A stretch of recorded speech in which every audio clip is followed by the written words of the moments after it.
Ito, paa? Rock formation nung unang. Paa yan. Ayan, rock formation. Tapos ito yung mga gumawa nun.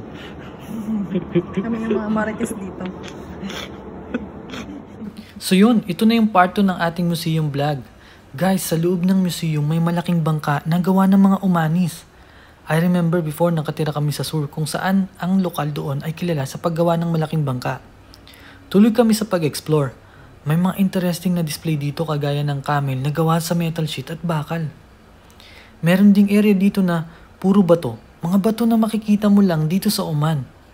So humiwalay muna ako sa kanila para i-check tong mga pottery na gawa ng mga umanis. Nakaka-amaze guys kasi ang galing-galing nilang gumawa kahit limited lang ang resources nila noon.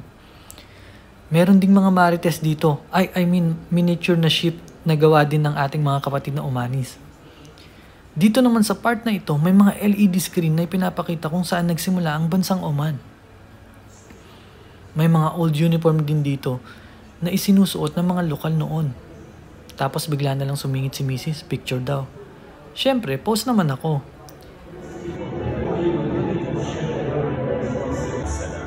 This museum is must visit kasi marami kang matututunan dito at napakaganda ng pagkakagawa nito.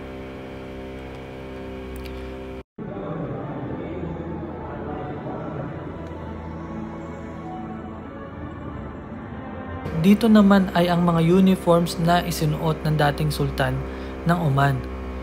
Makakakita ka din dito ng mga old money notes ng bansang Oman. And most of them, naabutan ko pa. Tagal ko na pala dito. Then umakyat kami sa taas, dito naman ay makikita natin ang mga traditional dresses ng mga Omanis per region. Iba kasi ang traditional dresses ng taga Muscat at mga taga Sur at iba pang region nito. Meron ding interactive LED display na touchscreen na pwede kang mag-mix and match ng mga traditional dresses. Kagaya niyan, tinry ni Mami. Tapos yung final product makikita sa much bigger screen. Anyway, dito na matatapos ang vlog na to. Salamat and see you on my next vlog. Peace!